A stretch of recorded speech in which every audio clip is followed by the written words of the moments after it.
If you plan on traveling and doing any photography, especially in the desert, in the next few minutes, I'll show you how I combated overblown highlights, bright sandstone desert, and even a rock waller. Not a regular rock waller, a rock waller that guided and protected livestock in the middle of the desert.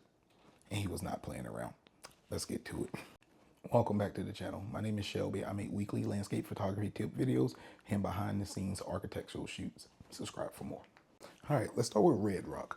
Red rock is big, bright, and busy. My plan was simple: to use lines to guide the eye, layers to build depth, and my biggest enemy, keep that bright sandstone highlights under control.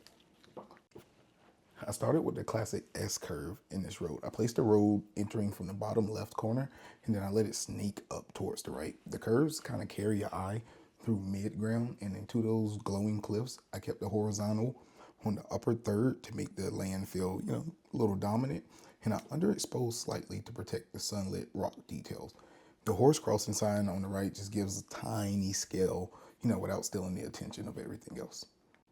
Interesting enough, while I was in Red Rock, I found this very beautifully architecturally designed neighborhood.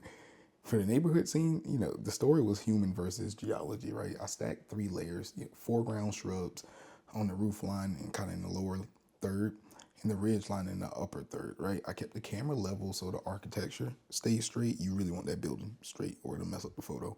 And I use a slightly longer focal length to compress the houses to the mountains, right? All right, guys, sorry for the vertical photo here. This frame is all about depth, right? So I flipped vertical to stretch the leading line, and the road starts at the bottom edge, pulling you to that path of fiery rock, right? This was at golden hours, probably like 7 a.m. It was still hot in Vegas. But the golden hour creates side light and long shadow stripes across the asphalt and little rhythms, to keep your eye moving. I left only a slice of the sky so the attention stays on the road and the destination, wherever that may be. The Desert Dome House. Funny story about this one.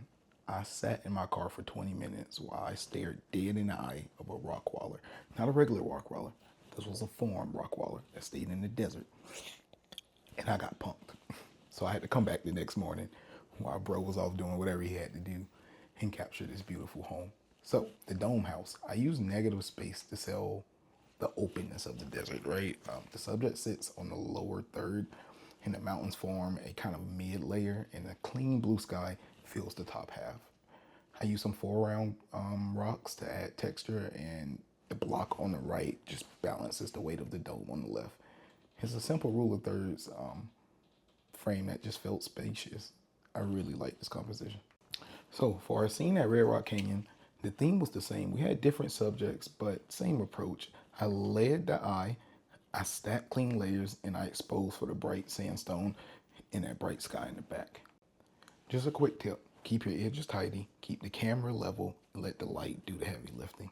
If this breakdown helped, save it for your next desert shoot and tell me which composition you try first.